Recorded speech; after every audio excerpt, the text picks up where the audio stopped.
Assalamu alaikum and good evening to our viewers tonight on Doctor in the House. And I am Dr. Feroz Omardin, your host for tonight. Once again, it's a great pleasure to be here. And my guest again tonight is Dr. Darius White. Dr. White's been here a couple times with me. Darius, thank you so much for coming on this program and teaching us a bit about medicine and well, life. I hope what I'm teaching is accurate. Good evening to everybody again tonight, and thanks a lot for having me. Right. It's a bit difficult sometimes to get doctors to come on this program. Many of them don't, well, many people feel nervous on screen, and they come for their own, they decline, you know, for their own personal reasons. But many doctors just, I don't know why, they just have some sort of reluctance to appear in public. Some of them actually feel it's unethical.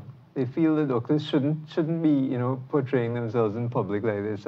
Oh, I should mention, and maybe you guys don't know on TV land, but nobody's paid for any of this. None of the presenters and none of the guests have ever been paid for coming on. They just do it out of the goodness of their heart to try to come and teach us a bit. So thanks for that. But Darius, I've found it pretty difficult recently to get people to come on this show. I don't see that as an ethical challenge in terms of having a medical show like this. Certainly if there's value added to the population, I can't see any reason why that would be considered ultra vires, unethical. I think it's a good opportunity for doctors to be rehumanized, because sometimes they're put on a pedestal which they really should not be on, and I don't think it's beneficial to them or to their patients. So I think when you come on television and people hear you talking in a less formal sense and talking about things that they may be interested in, and also on these shows we get call-ins and people call and ask about their problems and so on, and we have a personal conversation which everybody has a chance to listen to. So I think it's quite interesting, and I think it has definite value. You think doctors are still seen as being up on a pedestal? Because, you know, in Vidya Naipaul's book, is it Mystic Monsieur, or I think it's Suffrage of Elvira, one of those early books. He talked about this man, or the kid was sick, and he went to this 3 doctors in Trinidad, and it was a very interesting, very short passage from the book, what happened when he went to 3 different doctors. And certainly in those days, you know, when we were kids, I think doctors were up on pedestals, you know, but you think they still are? I think some of them would like to be. I think it's a dangerous place to find yourself, because there's only one thing that can happen to you when you're up there. You can fall down. And I think if you put yourself on a pedestal and people have expectations of you that are unrealistic, then nothing good can come of it. So I think having a human relation with your patients, a human relationship with your patients is really important. And I think the fact that they recognize your humanity and your foibles and your weaknesses and your abilities, you know, limited as they are, is very important for the patient-doctor relationship, that they can understand that you may not get it right every time. Hopefully you get it right some of the time. Yeah. I tell my patients this, I say, the first thing you have to understand, after I listen to this story and try to come to a diagnosis, the first thing you have to understand, I am not God. In fact, no doctor is God and no test is God. And, you know, so if you want to talk to God, you go somewhere else. You know, we just make the best guess we could make. It's a very educated guess, and you know, it's a good guess. But I think medicine is guessing, in my opinion. It's educated guessing. But I always tell my patients that we fly by the seat of our pants. I mean, the method by which we use to diagnose is that we listen to a story that the patient tells us. Usually, with the patient's story, we would modify it in our thinking depending on what we know of the patient. We know that some patients are more subject to their symptoms and others, some complain about nothing. And then, so we kind of multiply their story by 2 or divide it by 2 or whatever you think is necessary to actually get a fair balance as to what is really happening. Then we do an examination where we touch the outside of the body. And not all doctors spend a lot of time doing that, which is unfortunate. So we examine the outside of the body. And the body has a thickness, and we press on this top of it here. This just this top piece. And from that, and if we're lucky, we do a few tests. And from that, with a very complex organism, which is the human body, we have to incredibly complex. Hugely complex. I mean, things that we don't know yet, much that we don't know yet, we're supposed to make a decision. That is why it's always important to second guess yourself when you make a diagnosis. You know, be prepared to be wrong, be prepared to review your patient. Let the patient understand that you would like them to observe themselves, and if other things go wrong, please to contact you immediately. So you put things out there, and hopefully we find ourselves doing the right thing most of the time. If you get it right 99% of the time, you've done really well, but that means that every 100th patient that you see, you will get it wrong. And 99% is a really high score. Well, I don't think I come anywhere close to 99%, sorry. It would be nice, but even with 99%, it's still scary. Yeah. You might be the 1% who's... Yes, and that doesn't help you, even if 99 other people got the right diagnosis. Do you think that younger doctors are going to tend to adopt the... I mean, when we were trained as doctors, you trained in UE, yes, like myself, I did. And I think the emphasis was on clinical skill, talking to the patient and examining the patient and putting things together from first principles, whereas we were sort of told that our American counterparts just ordered lab tests and didn't talk much to the patients. We came from a medical culture where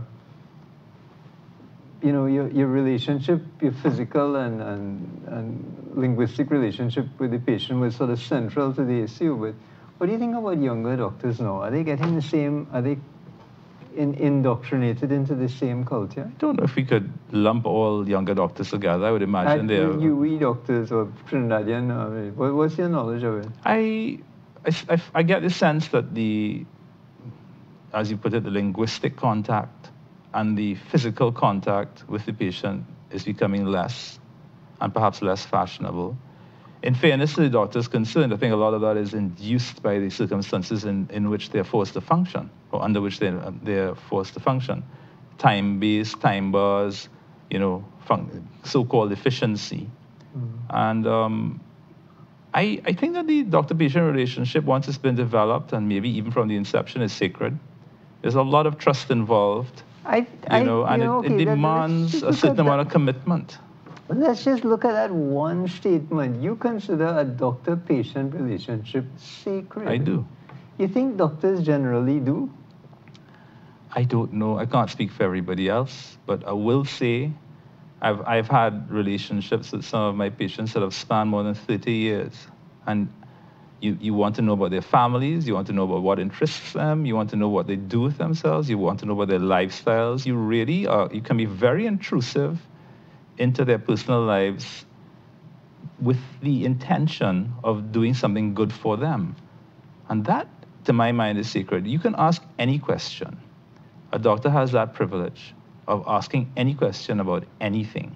Sometimes the relationship is even more intimate, some patients tell me, than their relationship with their priests, and they will talk about things that they would never mention, to their priests. And that has to be considered sacred. It's a huge pact that somebody can open up totally to you. It may not happen on the first visit, it may not happen on the 10th, but usually sooner or later, something very deep and very intimate about that person will turn up. And they will, tell the story, and they'll say, I have never told anybody else this. Yeah.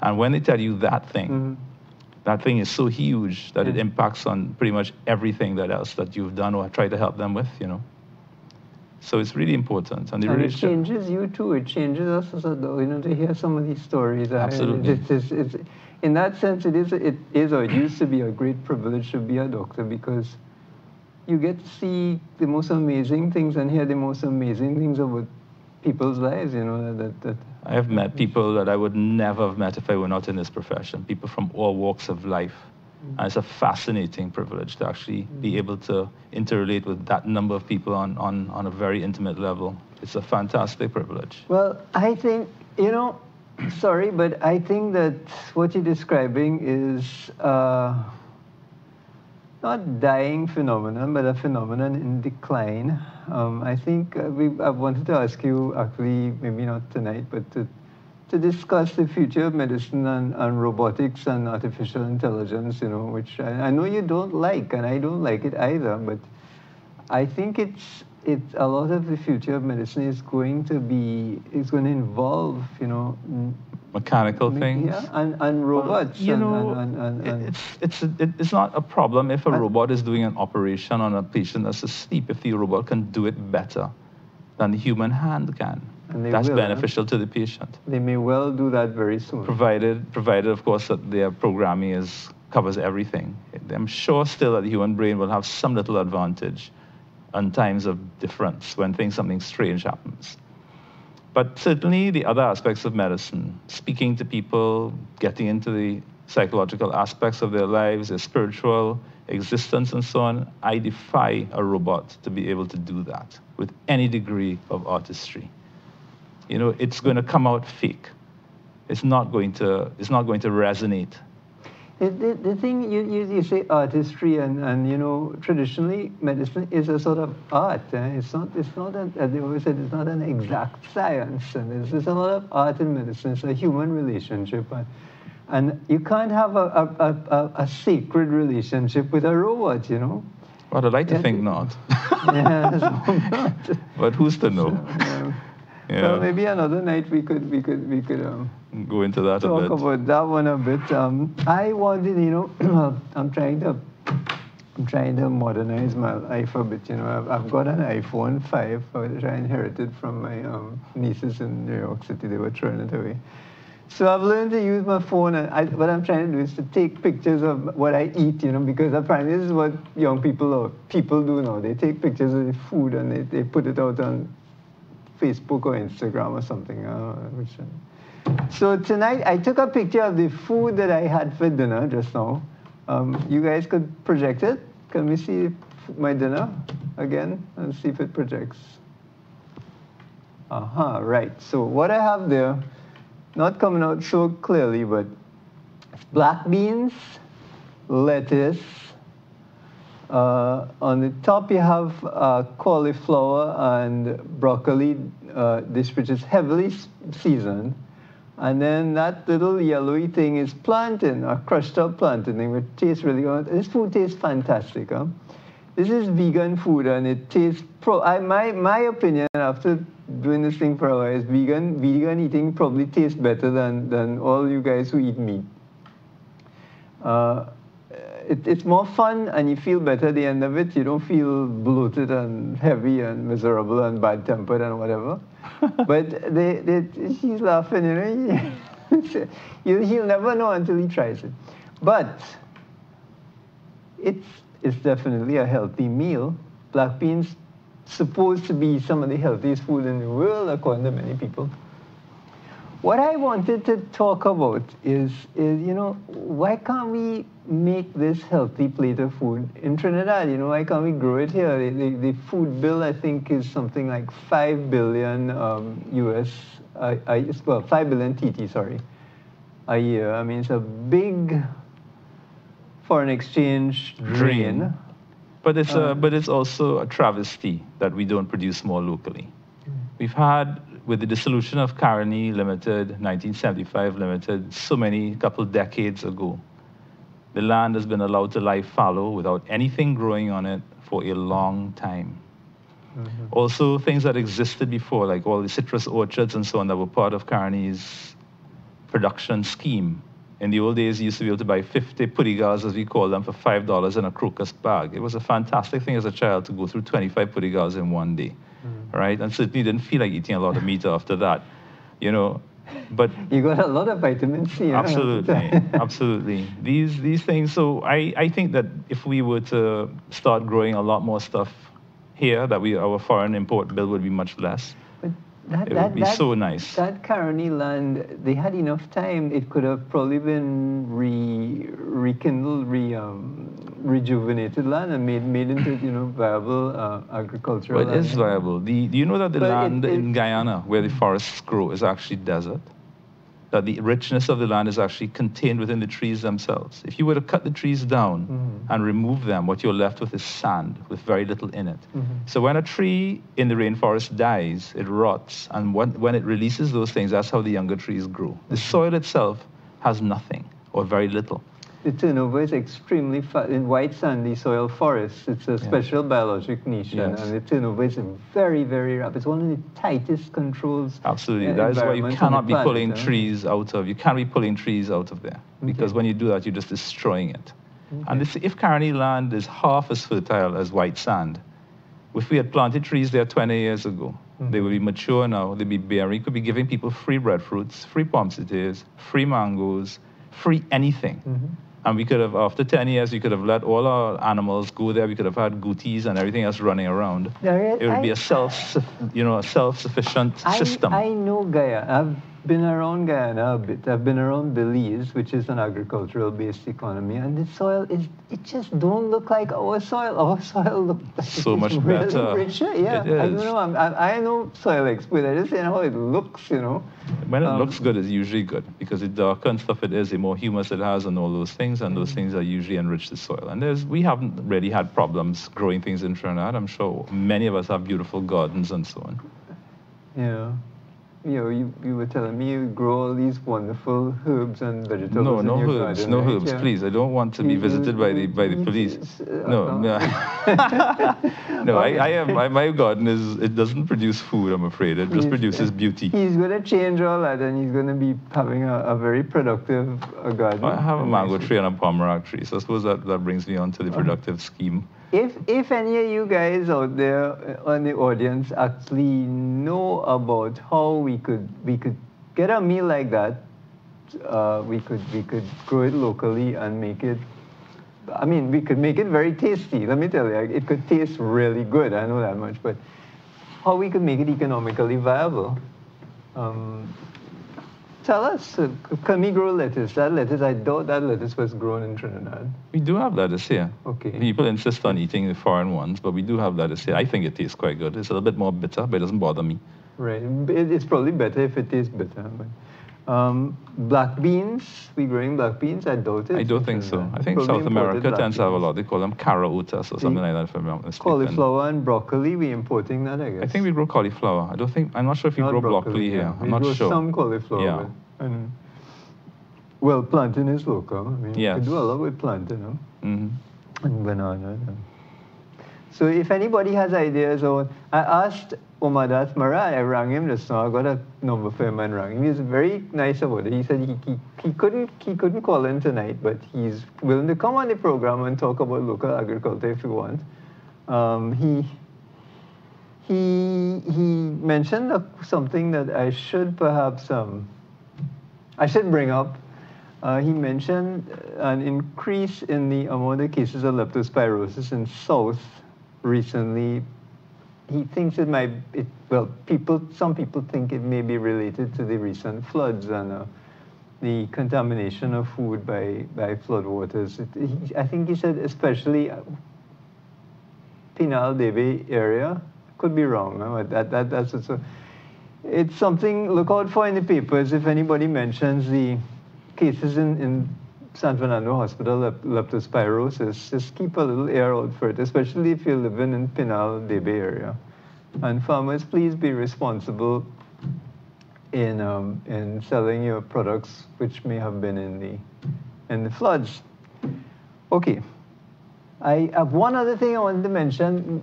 You guys have the other picture up for me, purple, right? This is purple bhaji. Now, my wife got some from the Chaguanas market a few weeks ago. I don't know if the people selling it are there every week, but my advice to all of you is to go and buy out this man's purple bhaji, whoever he is. Because, okay, so remember you're supposed to be eating colorful fruit and vegetables, and everything, all these colorful things have the colors manifestations of little chemicals in the vegetables, and many of these phytochemicals, we call them, have medicinal value to humans, and particularly purple stuff. But of course, the oranges, the yellows, and greens, you know, all good for you. But purple, blue, and even black, they're classic chemicals called anthocyanins, and they give even flowers, some flowers like perhaps hibiscus or some dark blue flowers. The black beans, that's anthocyanins, strong anthocyanins in black beans. That's part of the reason it's so healthy.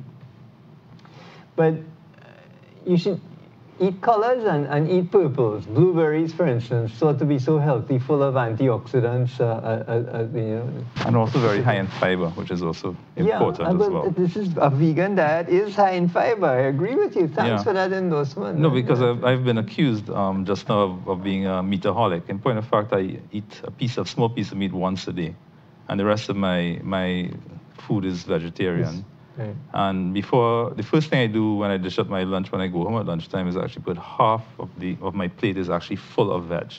Right. The next quarter of my plate actually gets beans, which is very often black beans or red. Right.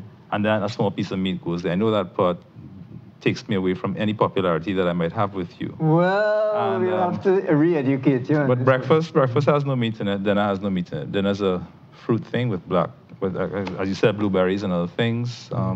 Minced up together with flaxseed. That's what I had for dinner tonight. And in the morning, it'll be oats and bran and stuff like that. Sounds pretty good. Yeah, it tastes good too. I'm sure it doesn't taste as good as yours, but it does taste very good. The problem is I get so blinking hungry in the night after this thing. Anyway, I'm going to try it though. I'm going to try maybe I'll try out your... I'll give a recipe and you can try it out and see. I find it quite good. I must tell you. Okay, you know, blueberries might be pretty expensive and imported, you know, it's foreign exchange. So who has ideas out there? What can we substitute here for blueberries? It's purple in it, you know, well, jamun's pretty good, you know, but nobody's going to eat jamun. But nobody's finding it. I mean, these rarer vegetables and fruit that everybody knew about in the old days, you don't always see them around anymore. Okay. A lot of the trees have actually been cut down because of predial larceny. People can't have trees in their yards anymore because they have stones coming through their windows because people are stealing them. So a lot of people have cut down trees, which is very sad. Woodbrook was full of fruit trees at one point.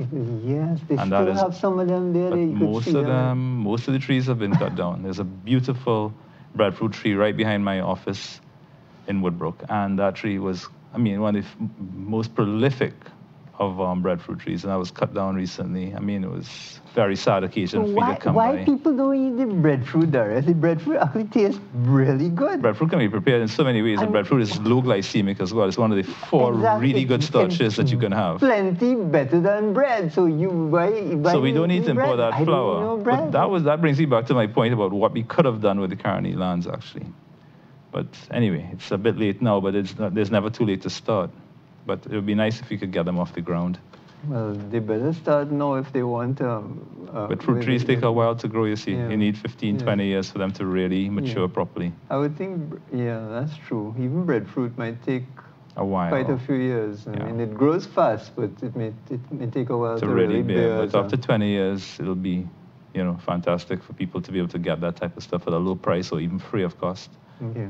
I think if we actually had a lot of local foods and people had to spend a lot less money on their grocery budgets, that our stress levels would probably be a lot less, and financial compression would be a lot less as well. Did you say stress? Yes, I did mention stress. Maybe we should talk about stress. I think we were hoping to talk about some of that tonight. All right, let's try to talk about it. But before we get on to that, purple bhaji. So my advice to everybody in Central, go check out Shagona's market. Anytime you see that man selling the purple, just buy it all out. And Mr. Man, whoever you are, raise your price because it is really much healthier for the people and it tastes pretty good. In fact, sell plants. Grow out a set of the plants and sell it. Broad message is anything purple is good for you. Any vegetable thing purple, it's good for you. Anthocyanin containing, healthier in the long run, try to eat colorful stuff. Okay, we're going to take a short break, but we actually should be talking tonight about the most important, well, apart from how we eat, perhaps the single most important health issue in Trinidad, and this is stress. So we'll soon be back, ladies and gentlemen, on Doctor in the House.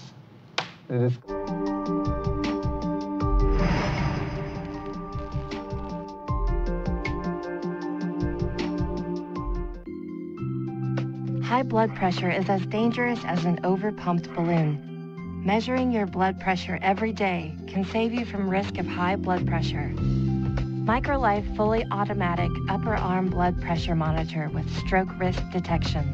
MicroLife AFib screens for atrial fibrillation while taking your blood pressure. High blood pressure and atrial fibrillation are both considered controllable risk factors for stroke. If AFib is present during blood pressure measurement, the AFib icon is displayed flashing at the end of the triple measurement. Once 3 measurements are complete, the measurement data are shown on the display. MicroLife, a partner for people, for life. Keep refreshed with Oasis Premium Purified Water. Now available in more thirst-quenching options. 330 ml, 600 ml, 1.5 liter, and 5 liters. Choose the size that fits you best. Grab one today.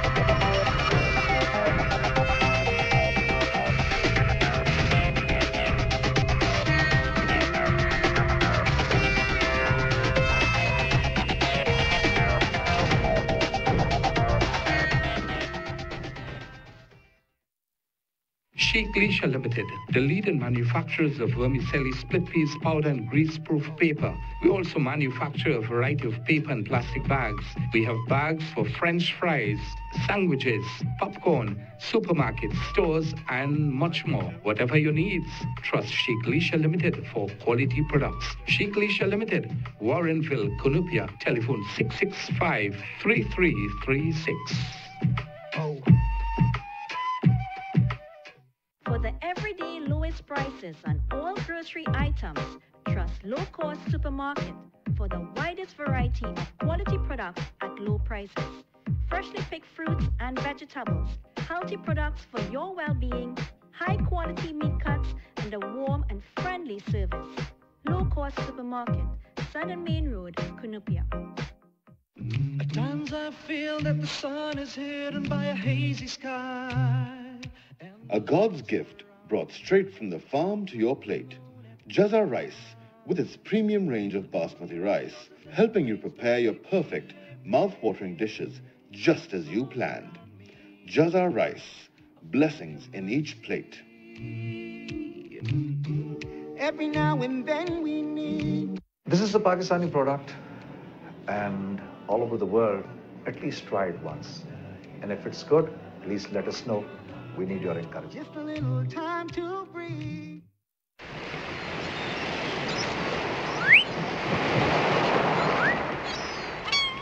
Fruta, taste the real Fruta. Enjoy the real Fruta. Refreshing juice of every day. Whoa, Fruta.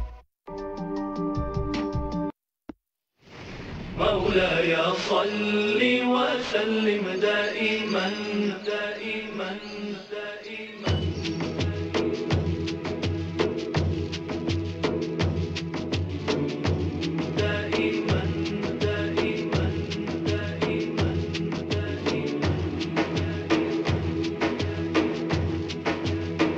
مولاي صل وسلم دائما أبدا على حبيبك خير الخلق كلهم.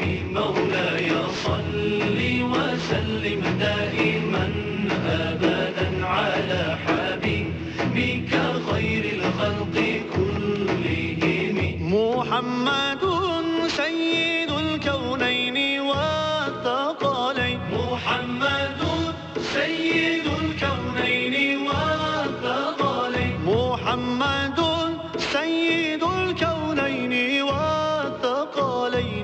والفاري.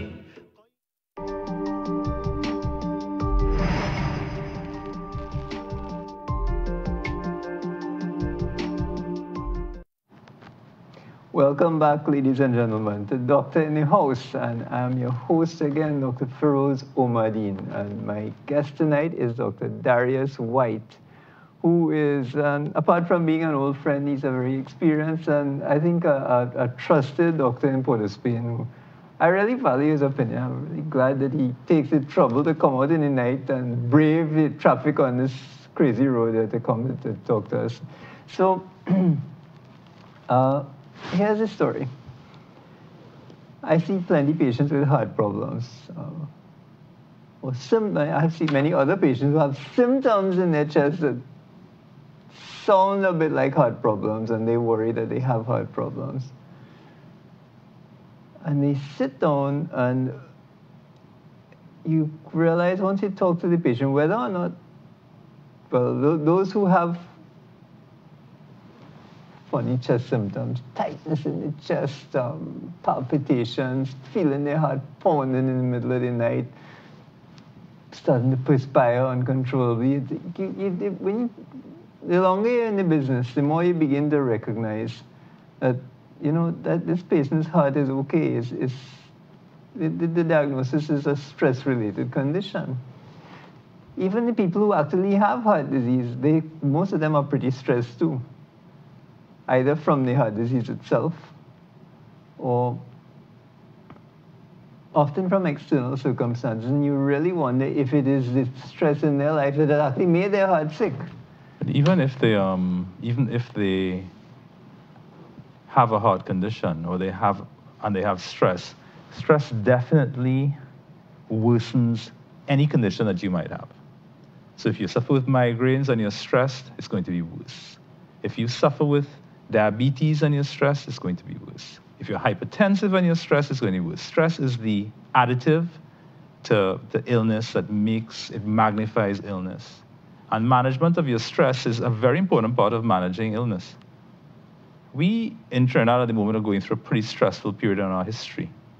And I'm finding now that the stress factor is becoming more and more prevalent in what patients present within the office. And very often they'll start off with the traditional physical situation, which I think many patients feel is what they need to start off with, because you really would only go to the doctor if there's something physically wrong with you, wouldn't you? You wouldn't go for any other reason, unless perhaps you're going to a psychiatrist. But, oh, by the way, at the end of the visit, such and such, and then you realize you enter into a whole new realm of symptoms and so on. And the stress factor is huge. And I think it has a really large impact on quality of life, quality of health, your spirituality, your psychological state, and in happiness generally. You know, and you know, if you look at a human being, you know, unlike artificial intelligence, in a non-robotic fashion, you have to look at the human being in that person's entirety. You have to look at their spiritual happiness. You have to look at their psychological state, their physical state, their relationships. All these things are color a very complex, you know, species of animal, which is what a human being is. And stress is definitely something that needs to be looked at and managed aggressively, I think, especially in the present environment where people are losing their jobs. You know, finances are much tighter than they have been. And I'm hoping that tonight we can discuss a few formulae for managing what we can do to manage our stress levels, and also what perhaps members of the population can do to try and help distress the other people living in the country, or perhaps a bit less.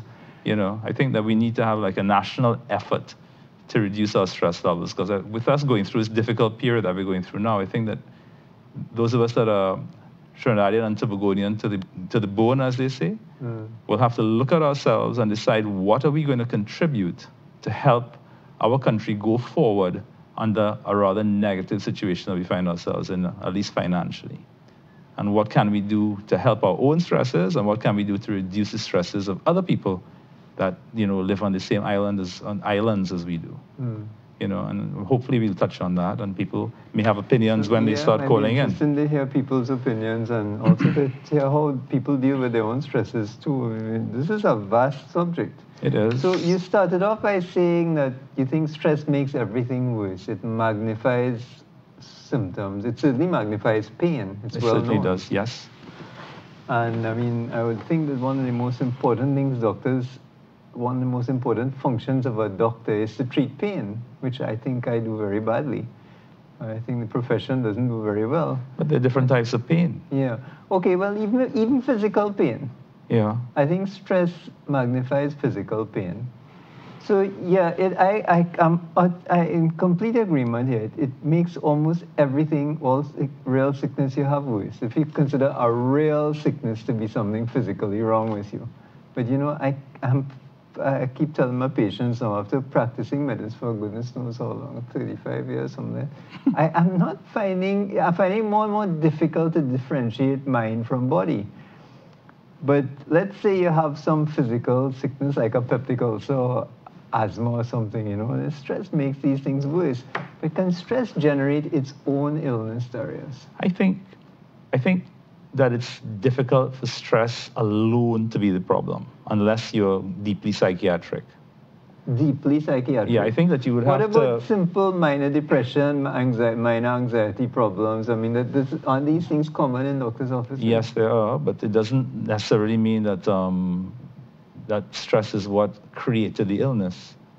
Stress will color the illness, but it may not be the creator of the illness. People that suffer with anxiety and so on usually have an intrinsic tendency to have that type of illness. Mm-hmm. You add stress into it, and of course the illness becomes much less tolerable for them. Mm-hmm. You know? That's certainly true with me. I have a natural tendency to be anxious. Mm-hmm. And when I'm under stress, I guess it aggravates the anxiety. I mean. Correct. Okay. Yeah, but what the other question is, if we agree that our environment is going to be stressful and it's particularly stressful at the moment, what can we actually do to try and manage that situation perhaps and actually find ways to deal with it effectively? And different people have different formulas. Some have more successful ones than others. Before we talk about that, mm-hmm. what do you see as the stresses right now in Trinidadian society, in your people? I mean, I think it's changed significantly since we were in school and growing up. It's the generation, there's 2 generations beyond now. Correct. And I think that life in Trinidad has changed drastically. That's my take on it. What do you see as the most stressful aspects of life now? I think that driving on the road would have to be one of the top of the ones. I mean, the lack of consideration and the flagrancy with which people misbehave on the roads and do wrong things. And those people that are trying to follow the rules themselves find themselves quite stressed out when they look at other people breaking the rules and getting home a lot faster than they do. Mm. You know, it could be a problem. So driving on the road is, the way people drive is a manifestation of their stress, or is just causing stress in others? I think that we'd have to look at it from the point of view of the people that are having stress caused to them, because they're the ones that are trying to toe the line and do the right thing. And usually the rules that have been put there about waiting at major roads, not driving in the shoulders, that type of thing have been put there for the safety and comfort of the majority. But if you can't possibly follow those rules and you put other people's lives in danger, or you hit their cars or whatever it is with unruly behavior, then you're adding stress. I don't see how other people can say that stress is making them do that. I think it's self-indulgence that makes them do that. They don't want to follow the rules, and many times you don't think they're obliged to, because there doesn't seem to be a huge amount of enforcement. You mean just indiscipline, like indiscipline, production, and tolerance? So what my take on it is, driving there's another big element to this, and I think that people know, at least many of my patients, spend a vast amount of time every day on the road. It's really a bad plan, actually, that people should live 2.5 hours away from the place of work. Yeah, so they maybe spend 2 hours in the morning and 2 hours going back home, and even how can you have a healthy lifestyle if it destroys their health? Absolutely. There's no time for exercise. There's no time for family contact. There's so many important things that fall by the by when you spend 4 hours in a car every single day. There's just a lot of, by the time you get home, it's too dark to go and do certain things. Children have to go to bed. There's homework to be done. And it puts a lot of pressure on people. Women can't make dinner. They buy dinner on the road because they reach home too late. So for their children, they buy something on the road. But they have no choice, do they? Yeah. And the thing that they buy is unlikely to look very much like what you have for dinner tonight. The first rule I tell my patients in eating, if you want to be healthy, don't buy nothing on the road. You have to make everything in your own kitchen. But you wanted to sell purple bhaji on the road as last time. Not at all. You're going to grow it in your garden. Oh, I see. You grow in your own purple bhaji with no chemicals in it. That's fun. Okay. So my take on it is that driving is, the time on the road is extremely destructive to Trinidadian health. And it's something, I don't know, people don't seem to want to talk about it, but I feel so bad. The patients come and sit, I trying to talk, they want to know what to do to make their health a little better. And so I listen to their day, and they get up at sometimes 4:30 in the morning, and then they reaching home after dark, and they must be fed up and tired. And exhausted. Emotionally and physically exhausted, you know. And they need other time to talk to their child or talk to their husband or something, you know. But instead, their life is just being eaten up by this road. They're sitting in one position, in an extremely unhealthy position, sedentary position, which we all in now anyway. Almost everybody looking at this TV is sitting down looking at the TV, which I think is extremely unhealthy for all of us. It's not a natural position for a human being, by the way. So sedentariness is supposed to be one of the biggest diseases of the last century, the 20th century. So you could imagine the 21st. So everybody's sitting down in the car for 4 hours a day, and they want to try to extract some semblance of a healthy lifestyle out of it. I think it is. I don't know how to tell these people, you know, get another job, you know, or just give up your job and start to take care of your own body. So that's one big thing, I think. I think the road is definitely a problem. The other thing too, and it's probably going to become even more difficult, it's always been difficult for certain people, is the financial situation that they're going to be facing now. Mm-hmm. With the rising cost of living, all right, and people losing jobs, people's salaries being cut, their perks being cut, and so on. Mm-hmm. We're certainly in a major downturn now in terms of fiscal availability, in terms of both foreign exchange and what we think we need to buy with that. And also people are getting less money locally as well to buy things that they need to do to survive. So it's going to cause a lot of stress there. Are you seeing it in your practice? Absolutely. I am too. You're seeing it on the road, as we just discussed. You're seeing it in your practice. You're seeing it in nearly everything. Many people this year have told me that they've reduced the staff in the office, so they now have to be doing 1.5 or 2 times the amount of work that they used to do before. Absolutely. And they have to end up leaving the office much later. Correct. I think so. I think we're going to see this, you know. It's going to impact. It's going to impact. And a big question will have to be asked: are human beings that function in the workplace and so on merely chattels, or are they entitled to be human beings? Right? Are they only there to function and do something, and if they happen to die young of a heart attack or a stroke, we find somebody else to do the same thing? Does that matter? Is the satisfaction and happiness quotient in a country something that's important or not? Right? Is it that we are just there as, you know, like cocoons in this show? What was it again? Yeah, where we were needed to function and to produce and not to actually exist in any real sense. Big question, big philosophical question. To my mind, it's pretty obvious what the answer ought to be. The question is that really going to be the answer? You know, I think that there needs to be a total redesign of thinking, you know, and I think also, you know, we keep on talking about the foreign exchange shortage and so on. I think the country as a whole is going to have to reassess itself and decide, what do we really need? We don't need these consumer goods at all. Many of them we don't. Do we actually need to have 3 cell phones? Do we really need 3? I see that you've inherited one from a niece in the States, which I think is admirable. But do you think you need to buy 3? You know, have we forgotten the things that used to make us happy? I know that I'm old and gray, and I'm now a double, soon to be a triple grandfather, so perhaps my opinion matters not. But I think it still has some importance, And I feel it's time for us to reevaluate ourselves and decide what is important. We have such a beautiful island here. Mm-hmm. The whole concept of hiking, enjoying the sea, you know, simple things that made people happy in Trinidad and Tobago years ago, the things that really consumed us, spending time with our friends, playing. You hardly see children playing anymore. You know, they go to formal things. They go to a coaching session. They go to something that's been organized by somebody else, or but spontaneous play. And, you know, just liming with friends your own age and doing things and getting up to mischief and so on seems to be a thing of the past. Pelting mangoes. All those basic things like that. Yeah. Catching crabs down in Slipway. Basic things that people used to do that made them happy. No, I don't think we can hold parents responsible for this. I look at the society carefully, and there's nowhere for a child to let go out on the road safely now. There's no pavement on the road. The cars zipping. I don't want all over the country now. Just absolutely. The cars zipping past on the street. You know, your child.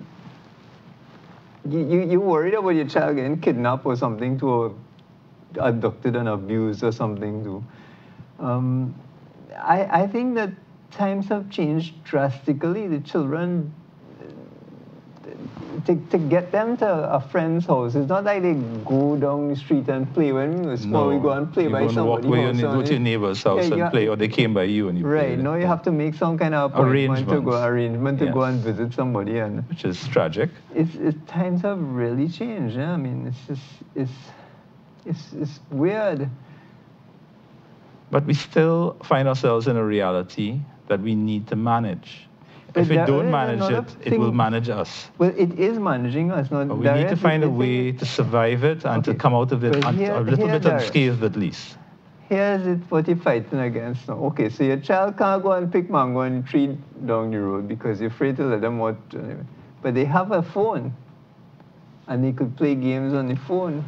So they may, but it destroys human relations. It destroys eye-to-eye contact, which is becoming something very unfashionable. I don't know if you've noticed it, but people don't actually look at each other when they're speaking anymore, right? Family relations are being decimated by distractions. You go to a meal and everybody's doing some gadget rather than actually having a conversation, or they're not enjoying each other's company in any real sense. You know, we need to reevaluate those things that are truly going to make us happy, right?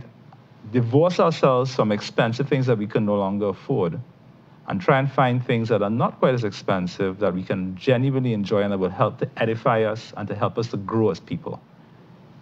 We need to have a national conscience that is prepared to work in that direction.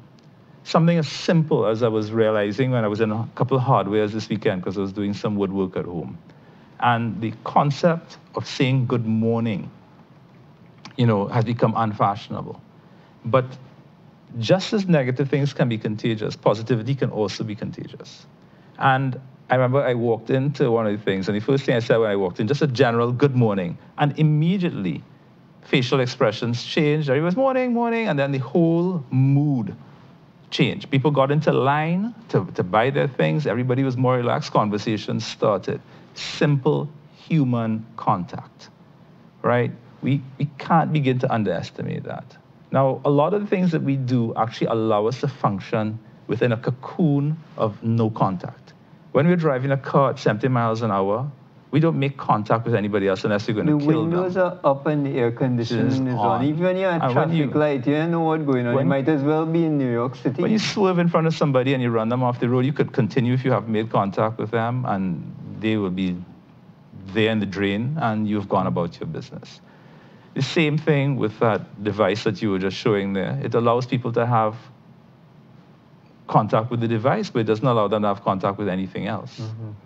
We are losing that. And I think those things will help to relieve stress. I think that's what I think part of the stress is, I think the lack of real human contact is a major factor, not just with family. The family is broken up, but even just with anybody at all. Everybody, in fact. Yeah. There's nothing wrong with having contact with people around you and smiling, you know, making eye contact with somebody, saying something pleasant, you know, making a joke, Hopefully it would be one that the person takes the wrong way. It happens sometimes. It's a risk you take when you venture into a stranger's, world and you say something to them. They might be sensitive and you have to kind of pull back and maybe find something else. But normally, people have common ground. People are interested in the same things. Very wealthy and the very poor, the same thing. They want their children to do well. They want to be comfortable. They want something nice to eat. Human needs are all the same. We invent ways of separating ourselves from other people, and we should not be doing that. We should be trying to find ways to be together with other people, right? And once you're moving forward as a group, then possessions and technological needs and so on become less important. If you walk into a room and everybody's there smiling and everybody's enjoying each other's company, the concept of a phone ringing is an intrusion. It's not something that you would look forward to. So there's so many things that we can do. I think that we can enjoy the beauty of our country. We have rivers, mountains, beaches.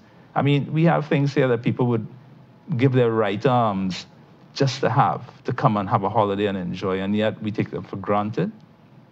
We've forgotten how to enjoy that. The other thing I notice is that very few social gatherings can exist in Trinidad without people getting inebriated and drunk. Wow, yeah. Yeah, I mean, is that really necessary? Especially when the kids are around and so on. The alcohol bill, according to the ministers, $669 million last year. Was there a problem importing that? $669 million to buy alcohol, Darius? At the moment, we have no tetanus shots in the island to be purchased. Did you know that? So if you got a nail joke today and you went to your private doctor, unless he actually has a fridge that has old tetanus shots in it that have stayed there for some time and are still not expired, you cannot get a tetanus shot. I'm looking at what are the priorities? What are the priorities? We need to sit back and look and decide what it is we need and what it is we don't really. I'm not saying there's anything wrong with having a drink, but I don't understand why it has become, even at a children's birthday party, for instance, that we have to have inebriated adults. Is not the children's happiness enough to make the party worthwhile for you? Can't you not revel in somebody else's enjoyment? I don't understand it. I don't understand it. I mean, I'm all for an occasional blast, yes, fine. But does it have to be every day? Does it have to be every single social gathering? Do we really have to go past the level? Has everything got to be excessive? Yeah. I think we can pull back a bit. I think we can reassess ourselves. I hope as a nation we can do it. And maybe... There is another factor here in the stress that I think has changed this country. In our lifetime, I think we've seen it, and it is a crime. I think I see it in my patients' lives. An amazing amount of my patients don't want to walk on the street. I keep trying to harass everybody. Go and walk every day a little bit for the exercise and get your heart working, because it's one of the simplest and most powerful things you can do for your heart to protect yourself from heart disease. By the way, for stress as well, which we come back to. He can't walk because there's nowhere to walk. The pavement, there's no pavement, and the cars are zipping down the road, and they're scared to get knocked down. And some of them do get knocked down. But the crime, they're scared of bandits holding them up on the road. This is all over Trinidad. Not talking about Port of Spain, I'm talking about deep country sometimes. People don't want to go out on the street and walk. Which I have patients who are afraid to actually not be locked into their homes at 6 o'clock in the afternoon. Yeah. They have to go inside, close the windows, lock their doors, and stay inside until the morning when the sun rises, and then perhaps think they can emanate from their homes, to begin their lives again. And they may well have good reason to do this, because something happened to their neighbor the other day, and when you hear this story... But they also have people running through their yards and this type of thing. Yeah.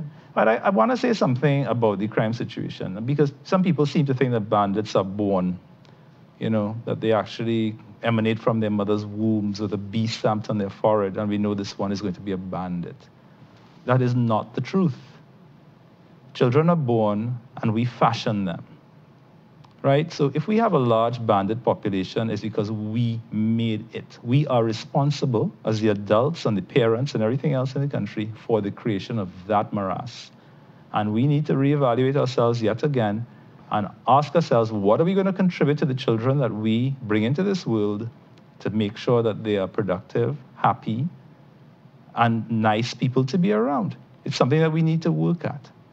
You know, and again, it's going to take some readjustment. I know all this sounds very hairy-fairy and very utopian, you know, but if we don't start, then we're going to, you know, you will reap what you sow, and we're already reaping it right now. And I refuse to believe that because a child happens to be born in an area where there's increased poverty or anything like that, that child must be a bandit.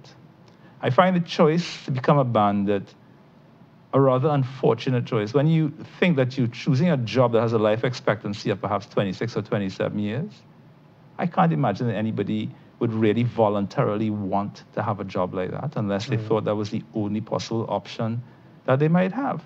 Most of us want a job so we can retire, get a pension, and enjoy our old age, and maybe have some years with our grandchildren. I don't think most of us want to die at 26. This bandit work is hard work, is risky work, and you get very little for it, because I think most of them die very poor. You know, but some of them, but I think there's a dream. Well, some of the top guys will be doing quite well, I would imagine. But okay, well, the problem, Darius, is that we haven't begun to scratch the surface of this national disease stress, you know, and we're running out of time here tonight. But we know what the reality is. What we need to do is, what theories could we possibly have that might help us to manage it? Okay, so we're going to have to talk about how we advise people to try to manage stress, but first we need to take a commercial break. I'll have to open my lines. And I think we should talk. I think we want to hear what people have to say. We need to hear what the audience have to say about anything related to stress. How it's changed your life, how you see it's changed your family's life. And what you think you can do. What can we do? What can we do to make it different? Both as individuals and as doctors, for instance, advise us how to deal with our patients, and as a country, you know. And so please, when we open the lines, we'd like to hear from you folks. We'll take a short commercial break.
High blood pressure is as dangerous as an overpumped balloon. Measuring your blood pressure every day can save you from risk of high blood pressure. MicroLife fully automatic upper arm blood pressure monitor with stroke risk detection.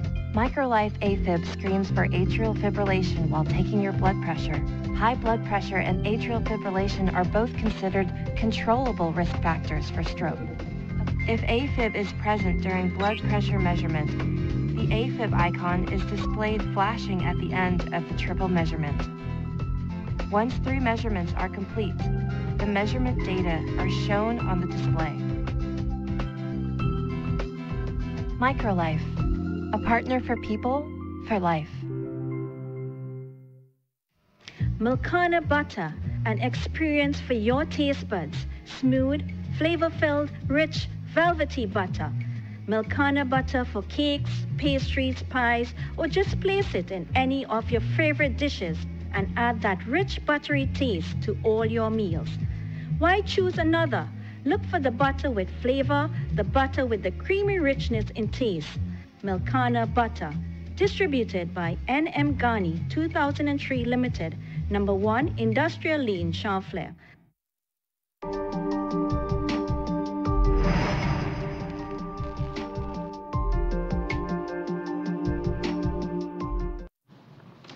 Welcome back, ladies and gentlemen, to Doctor in the House. I'm Dr. Feroz Omardin, your host tonight with Dr. Darius White, my special guest, very kindly coming yet again on my program. And tonight we're talking about perhaps the single most important disease or the most important issue facing all of us, and that's this stress of modern life and stress in modern Trinidad, how it's changed the country, how it's changed health, and we need to try to talk about how we can address it in our own lives as doctors, you know, and as a country, you know.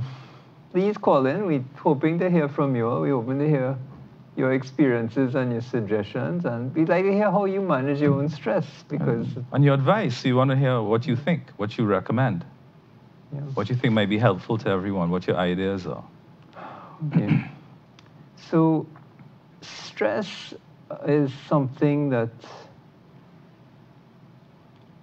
it's when a person perceives stress. Now, a little bit of stress is probably a good thing.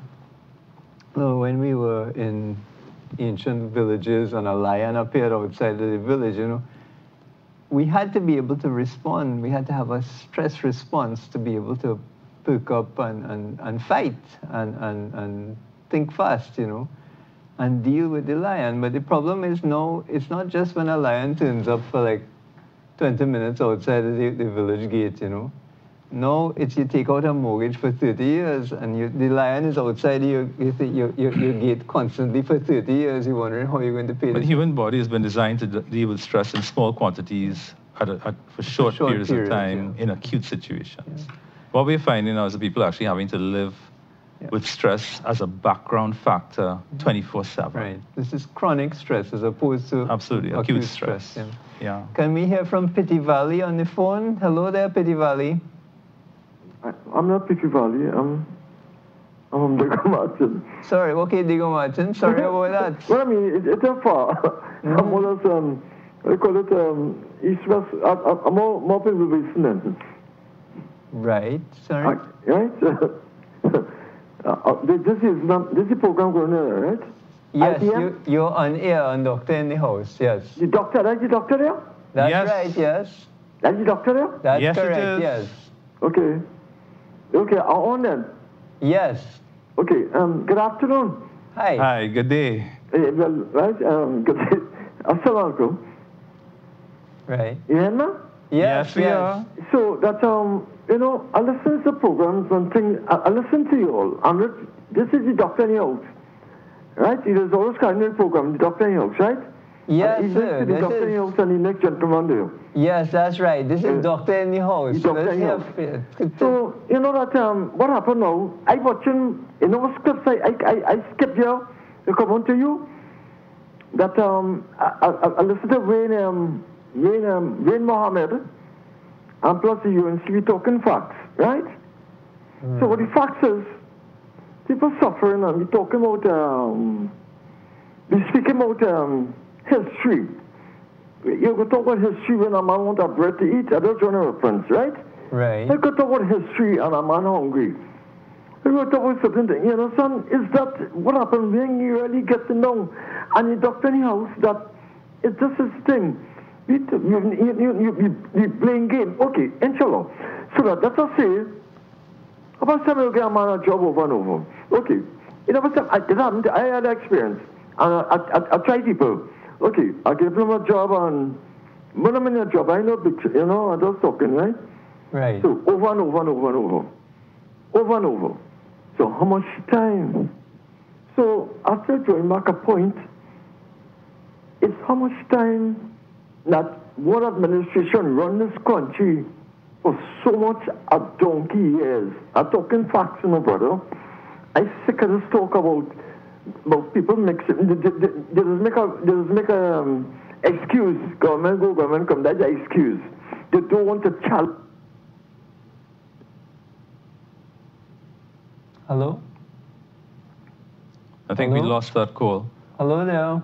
I think what he was expressing is total frustration. Is what the call seemed to be expressing. And I think perhaps one of the comments he was making is that we seem to be lost in the past, and that the practicality of modern life seems to be lost on us, which perhaps may be a fair comment. But at the same time, I think that perhaps old solutions may work again if we can adopt them. But I mean, each person is entitled to their own opinion. But hopefully there will be some solutions. I'm hoping somebody will come up with a solution, and tell us what they think will help. So what is this guy saying? His impression is that if you don't have money to buy your food, and all this talk about what you should eat is really useless. Which is true, I would imagine. Yeah, if you can't, yeah. Do we have another call on the line? Hello there. Hello. Yes, hi there. Good evening. Good night, Dr. Mardine and Dr. White. Yes. Hi, good evening. Who used to be my doctor at one time, but I've gone on to other people. Not that anything was wrong with him, but anyhow. One of my suggestions is There's so much wrong with him. Definitely recreational facilities for families. Yeah. Right, definite. That is one thing that we need a lot of. And you all were talking about like going to the beach and, having a good time and doing outdoor things. But as you all were talking about the traffic, just to reach Chaguaramas is torture. Like just to go to the sea or go down if you're going to maybe to the golf course, anything down there. When you're ready to come back home is, you're dead beat because of the traffic jams. Yeah. Like I don't even want to hear about going to Maracas again or, anywhere where you just envision absolutely valid total point. traffic jams on the road. And about the alcohol situation, maybe they should really have done something about the import of that, because these days you can't even get like medicine for Parkinson's, and so through CDAP, you'll have to excuse me, I'm a little nervous. Through CDAP, and I just tell the pharmacy people I'm still lucky that I can afford it, but I just wonder how the poorer people are making out, and there are a lot of people I know that have Parkinson's. And one other little thing, when you were talking about, Dr. White was talking about alcohol and inebriation. Yeah. And it's really true, because like family gatherings and so unfortunately, like in my family sometimes, and hello? Guys, we lost the call. Yeah, okay. but I think she makes some several very valid points. Yeah. Can I just start, though, Darius, with the recreational facilities, which is what the girl started. It's so painfully obvious in Port of Spain is a suffocating, stifling, claustrophobic The only city. thing saving it is Queen's Park Savannah. And I jog and I walk to Savannah for exercise, and nobody wants to go there again because the fumes from the cars. It's just a traffic jam every evening around the Savannah. No?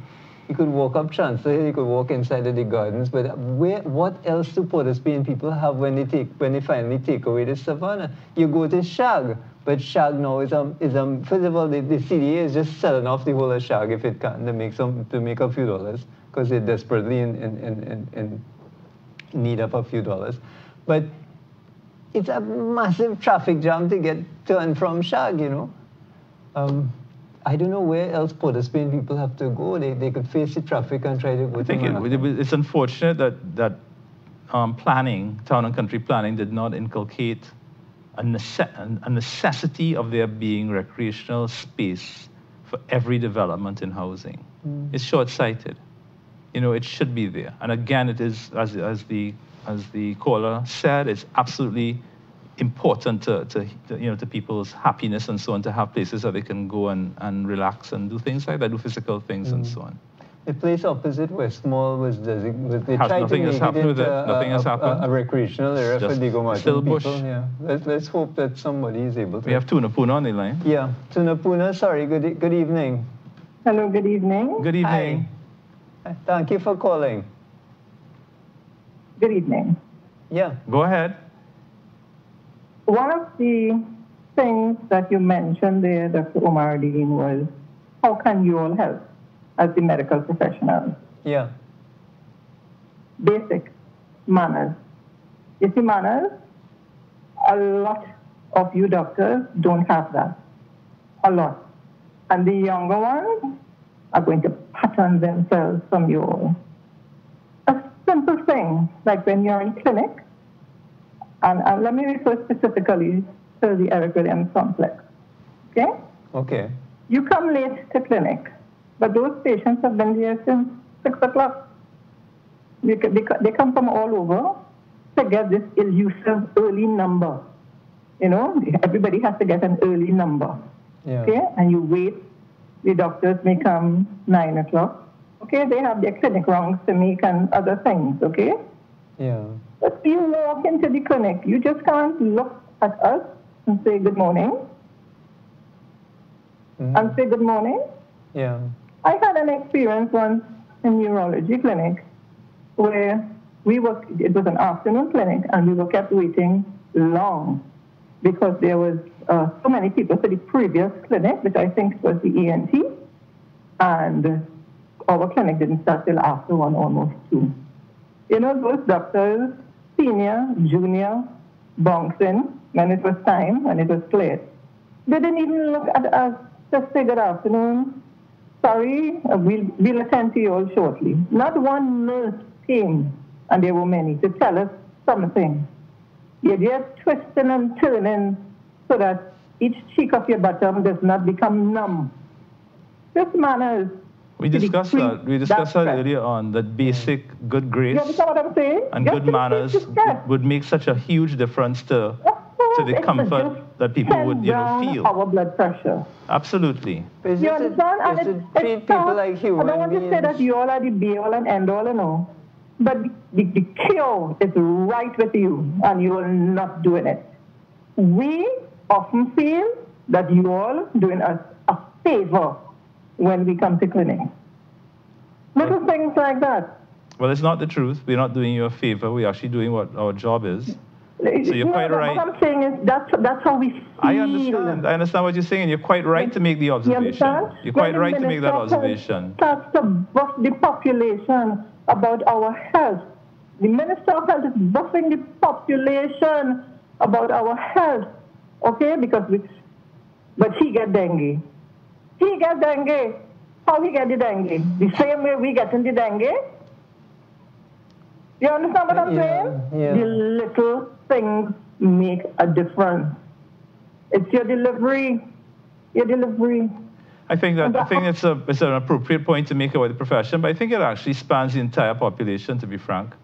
I think that there is a general need for good grace and for good manners and for people to be human when they're dealing with other people. Things don't always go right, but if you come forward and say, I'm sorry, this is what has happened, and this is an explanation, then at least people, feel that you've given them time of day. But the same thing applies in many other places. I mean, going to the immigration office in Port of Spain is an experience which is quite something, and that certainly adds to the stress of people's existence.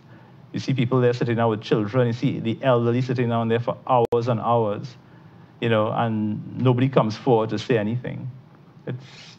It's unfortunate, and I think it's something that we need to try and improve if we're going to be, keeping ourselves comfortable in negative circumstances. I fully agree with what you're saying. Okay, I'm agreeing with both of you. I mean, it's throughout the societies, in every government office, every office you go to, I think we could all make a difference by just treating one another as human beings. So what this lady is saying is that doctors have a special role in the society. Absolutely. And when a doctor treats somebody like a human being, it says something more than the immigration office. I think it also says when they don't treat somebody like a human being, it says even more. Even more, yes. Yeah. So yes, it's a good point, and people, there's a saying that my father always quotes: "Noblesse oblige." Privilege entails responsibility. If you find yourself in a position of privilege, then you have added responsibilities. And that is one of them. You should be well-mannered. I quite agree with the caller. I fully agree with her. Yeah. We have somebody from Canupia waiting to talk as well. Canupia, good evening. Thank you for calling. Yes, good evening, doctor. Hey. I want to ask a question. Is alcohol dangerous? Oh, wow. Alcohol, that's a whole television show right there. We could do but I will tell you a few things. Now, first of all, you're an IBN, okay? And Muslim people consider alcohol pretty just a bad thing to begin with, but frankly dangerous and dangerous spiritually as well. Huh? But there's the alcohol. No, if I'm not an IBN, All right, no problem. But just let's say that very recently that alcohol has been confirmed as a carcinogen, in other words, a cancer-causing agent. Right, so there's no doubt about that anymore. It is recognized. Yeah, but we knew that so many decades ago, and it's only now a few days ago that they've come out officially confirmed. And they've officially confirmed that. But alcohol, we all know that alcohol is danger to your liver. We all know that alcohol is danger to your stomach lining, your intestines. I mean, not everybody is a Muslim, and not everybody is not going to drink. But at the same time, if you're drinking excessively and driving, that obviously has dangers as well. All right. I wonder, have you ever thought of lobbying the government to close those rum shops at certain hours instead of have them 24 hours a day, 7 days a week? But have you ever thought of that, you or your colleagues? But the government would get voted out of office, whoever forget about that. We're talking about, don't talk about the government voted out of office. Have you ever lobbied or anyone? I'm glad that you think that the doctors have that kind of power. I'm going to tell you that they don't. And if there was going to be a lobby, it would have to be from the population and not from the medical profession. But so if everybody thinks that should happen, then they should say so. The medical profession could start it. Yeah, a very interesting point. So you see us as we should have some role in leadership then in health, and we should be trying to influence both the government and the people, you know, things be outside our office, outside our clinics, you know, we should be going out into the wider society and becoming a lobby group. Huh? No, but you could talk to the Minister of Health because you have the ability to do that. Talk to the Minister of Health. And he could maybe talk to his colleagues, and I'm sure other people will support you. I'm sure other people join you, because I know of several people who are willing to join you. In the last administration, the Minister of Health was a doctor, and I don't know. There have been several doctors who have been ministers of health in my lifetime. Well, so the first point is, yes, alcohol is very bad for human health in general, especially in overuse. Excess and excess. Yeah, especially in excess. I don't know. We do have a call right now. I don't know. Maybe we could just, you know, see a few of the points that were made by people calling. And one, good manners, the need for physical exercise and recreational places for children and adults to enjoy themselves and express themselves. We had the control, perhaps, of the amount of alcohol consumption and drunken driving and that type of thing as well. What other points? We had a very practical point from an earlier patient saying, an earlier caller saying that, you know, it's very difficult to get into the ideals of life when you're hungry and you have no money, which is a very, very fair point. You know, it's easy, perhaps, for those of us that have food in our fridge to actually have these conversations and theorize on these matters. But it's unfortunate that in a country that has been as wealthy as this, that we would have people here that are hungry and, you know, don't have the wherewithal for at least a basic life. Yeah. And I think it's going to get worse. We have Diego Martin now. Diego Martin, good evening. Thanks for calling. Dr. Niels. Yes. Yep. I called it as somebody cut off, but, you know, maybe I was there kind of, to speak now. Yeah. Well, what is happening, doctor? I just watch documentaries. I just watch documentaries with people what have been suffering, doctor. I've been suffering. So I just watch documentaries, and them things worry me. Why, you know, I mean, everything we can think. And in the country of Trinidad and Tobago, you know, I can't understand the doctor, because I call you and then you pick me up. I call you. This is about the third time I call you. Then the first time I call you. What is the point that you want to make? What is the statement I wanted to make? I'm not understanding what he's trying to say. What is the point? What's the point you're trying to make? What I'm saying is that what is. Oh, we lost him again. All right. Hello, Diego Martin? No, he's gone. He's gone, okay. Yeah. Sorry about that. I don't know what's happened. I mean, this guy, he sounded like he had an important point to make. I would have really liked to understand what he was saying, but if you do get back through, if you could make the point quickly, because we don't have much time left. Okay. Yeah. But the other things too, what else can we do to try and reduce our stress levels? And exercise is obviously one of them. Yeah. So exercise is one thing. Some people find yoga and meditation and prayer, and those things will also help to reduce. I think also, as we've been harping the whole time, your interpersonal relationships and how you deal with other people and how they deal with you would be a big factor. And I agree with one of the callers here that the government does have a role to play, in how they fashion things and how they decide what the priorities are, and how they help to direct the society in the direction, in the way that will help the society to do better. But also to maintain contact with the society while they're making those decisions, to explain themselves so people can understand what's happening, and what the plan is. Because I, for one, would like to know what the plan is at this point. Let's take exercise. Let's take the subject of exercise. So all of you folks there, Puna, give me 1 second. All of you folks there who stressed out about your child who on drugs and who stressed out about how your divorce coming up and this and exercise. It's in many studies it's been shown for mild anxiety and mild depression disorders, which is what is rampant. Exercise may be virtually as good as many of the drugs that you have to pay a lot of money for. Just take, 30 minutes a day? I like an hour 3 times a week or 4 times a week. True, but I know, but the average person... So if you could take 30 minutes a day, just devote to your own physical body. Get your physical body moving with either preferably aerobic exercise, walking, just go on the street and walk. If your knee bad, find some other way. Aquarobics classes for those people with joint problems. Or get a little lot of them around. machine while you're watching a TV. I don't know just get your heart moving. And upper body resistance exercise, I think, is important. Right. Yoga, your back, always encourage people. Your back is critically important for your long-term health. And core strength and so on. Puna, you want to tell us something? One major thing we like to get across tonight is exercise. Spend time behind your own body, physically exercising every day, and it automatically treats your psychological stress. This is well proven medically. There's no argument about this. It's the simplest, cheapest way you could address directly and quickly your own health. Sorry, Puna. Yeah. Hello. Hi. Good evening. Yes. Yes. Thanks for waiting, by the way. Yes, thank you. Upon this strange, I've been trying so long to get on to you all, and this other gentleman got back on again. Anyway, what I'm calling about, I had 2 bouts of heart failure.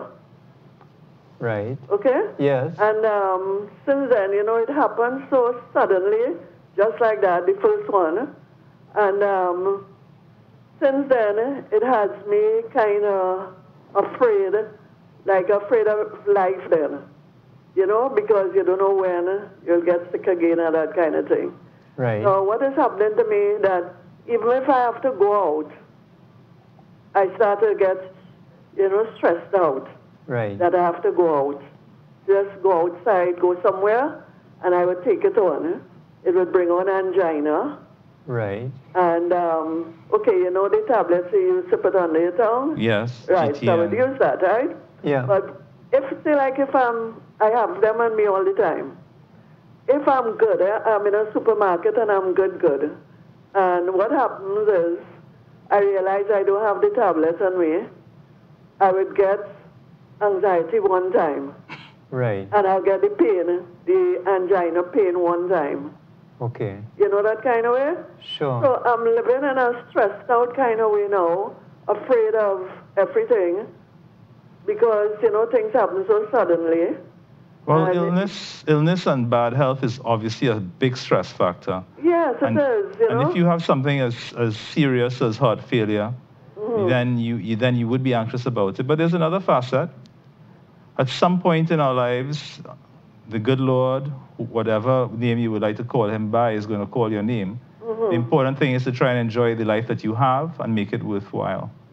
So living waiting for the other slipper to drop, waiting for your heart to fail or waiting to have a heart attack is not a good way to live. You know, I'm sure there are things in your life that are fulfilling. I'm sure you have children or grandchildren and things like that. Focus on the positive.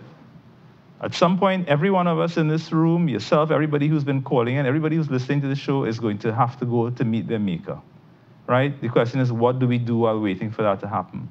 And to sit down there waiting for the negative inevitability is wasting the rest of your life, really. And I would like to think that you would find a nice thing to do with whatever time you have left. And I would suggest you don't forget to take your GTN. It's important to have it there with you. So when you're packing your grocery list, make sure your GTN goes in your handbag along with it. Yeah. You know?